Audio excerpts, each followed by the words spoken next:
Assalamualaikum warahmatullahi wabarakatuh. Nama saya Devis Arya Pratama, NIM 24411001008.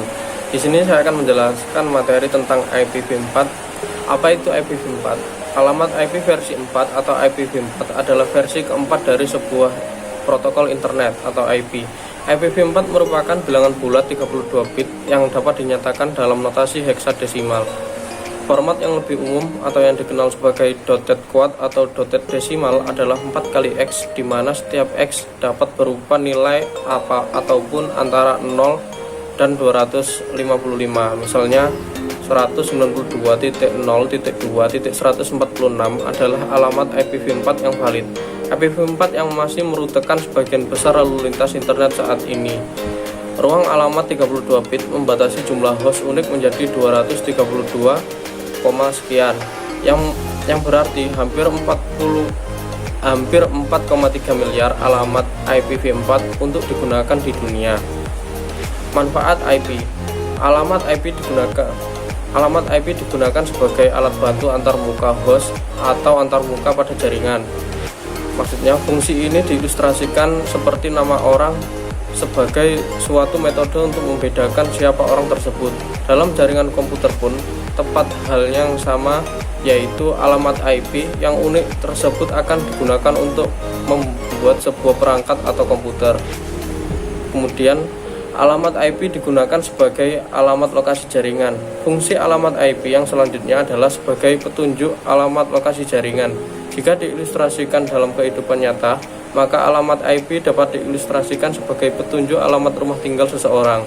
IP akan menunjukkan lokasi keberadaan sebuah komputer berasal dari daerah mana atau negara mana. Dalam hal ini, seperti dalam nyatanya, ada rute atau jalan yang harus dicapai agar data yang diinginkan bisa sampai ke komputer yang ingin dituju. Kekurangan dan kelebihan IPv4. Kelebihannya yaitu yang pertama, tidak mensyaratkan ukuran paket pada link layer dan harus bisa menyusun kembali paket berukuran 576 byte. Kelebihan selanjutnya, pengelolaan rute informasi yang tidak memerlukan seluruh 32 bit tersebut, melainkan cukup hanya bagian jaringan saja, sehingga besar informasi rute yang disimpan di dalam router menjadi kecil. Setelah address jaringan diperoleh, maka organisasi tersebut dapat secara bebas memberikan address bagian host pada masing-masing hostnya. Kekurangan IPv4 sendiri adalah yang pertama, panjang alamatnya 32 bit atau 4 byte. Kemudian dikonfigurasi secara manual atau DHCP IPv4. Kemudian dukungan terhadap IPsec opsional. Kemudian fragmentasi dilakukan oleh pengirim dan pada router, menurunkan kinerja router. Kemudian, meskipun total alamatnya mencapai 4 miliar, pada kenyataannya tidak sampai 4 miliar alamat, karena ada beberapa limitasi sehingga implementasinya saat ini hanya mencapai beberapa ratus juta saja. Kemudian, unicast.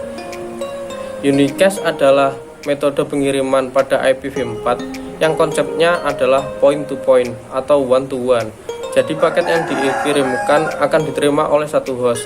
Analoginya adalah seperti topologi di atas, PC 0, PC 1, PC 2, PC 3, PC 4 yang berada dalam satu segmen jaringan. Lalu ada dua PC yang berkomunikasi, contohnya PC 0 dengan PC 1. PC selain PC 0 dan PC 1 tidak akan mengetahui ataupun ikut berkomunikasi. Unicast biasanya digunakan pada protokol HTTP, FTP, SMTP, Telnet, DNS, dan lain-lain. Kemudian multicast. Multicast adalah metode pengiriman pada IPv4 yang memiliki konsep one to many. Multicast menggunakan IP 224.0.0.0 sampai 239, 255, 255. Dapat kita analogikan ada PC 0, PC 1, PC 2, PC 3, dan PC 4. Lalu PC 0 dan PC 1 dan PC 2 sedangkan berkomunikasi tanpa diikuti oleh PC 3 dan PC 4. Contoh dalam kehidupan sehari-hari adalah ketika seseorang pelatih memberikan instruksi kepada pemainnya tanpa diketahui oleh tim lawan. Multicast berjalan pada protokol seperti live streaming, radio online, dan lain-lain. Yang dimaksud multicast adalah komunikasi yang tidak dapat di-pause. Kemudian broadcast. Broadcast adalah salah satu metode pengiriman di IPv4 yang memiliki konsep one to everyone. Merupakan alamat IPv4 yang didesain agar diproses oleh semua host dalam jaringan yang sama. Jika ada satu host yang mengirim paket secara broadcast, maka setiap host yang aktif di segmen jaringan yang sama akan memprosesnya. Analoginya adalah ketika PC 0 mengirim paket secara broadcast, maka seluruh PC yang lain akan menerima dan memprosesnya. Kemudian di sini saya akan menjelaskan unicast dan broadcast. Sebelumnya saya sudah membuat topologi jaringan sederhana. Pertama, saya membuat PC1 sampai PC5, kemudian switch dan router.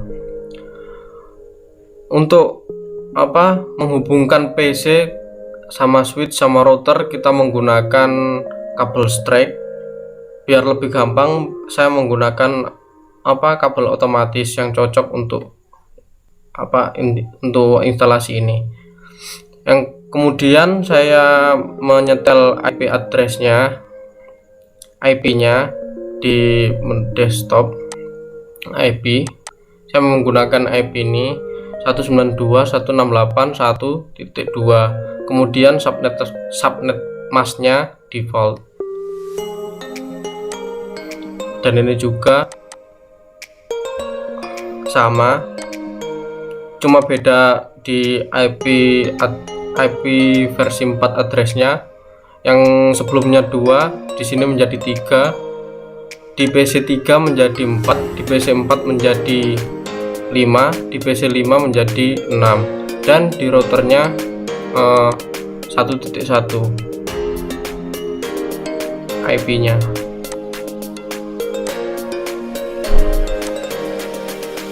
Menyetingnya di gigabit internet. IP versi 4 nya 192.168.1.1. subnet masknya sama default. Kemudian untuk mengecek apakah ini sudah terhubung semua, saya mencoba di sini dan melakukan command prompt. Di sini saya akan mencoba apakah terhubung dengan PC2.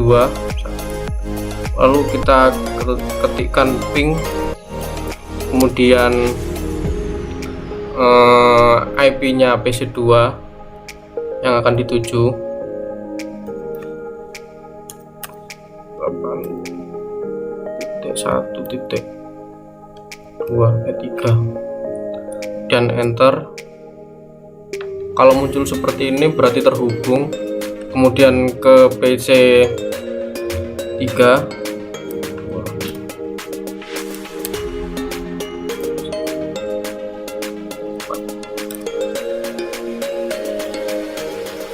salah, belum dikasih ping. Ini 192.168.1.4 sama juga sudah terhubung. Tadi sudah saya cek semua, sudah terhubung semua. Kalau terhubung itu tandanya udah ada hijau-hijaunya.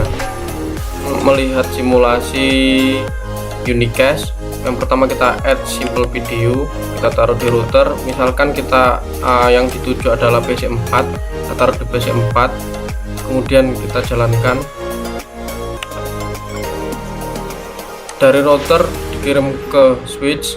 Dari switch ini menganalisa bahwa ini untuk PC4, kemudian dari switch diteruskan ke PC4. Dari PC4 menerima dan mengirim pesan kembali ke switch untuk dikembalikan ke router. Nah, skema seperti ini dinamakan unicast atau satu arah. Untuk PC1, PC2, PC3, dan PC5 tidak mengetahui isi pesan tersebut. Kemudian pesan broadcast, kita delete dulu. Broadcast kita menggunakan add complex video, kita tempel di router. Kemudian destinasinya yaitu IP broadcastnya, yaitu 255 IP broadcast 255. Kemudian sequence nomor di satu aja, timenya 0. Create video, ini nanti akan dikirimkan ke semua dari PC1 sampai PC5. Kita simulasikan. Dari router dikirim ke switch, kemudian dari switch dikirimkan ke semua dari PC1 sampai PC5 menerima pesan tersebut dan mengembalikannya secara unicast ke routernya. Kembalikan secara unicast ke router.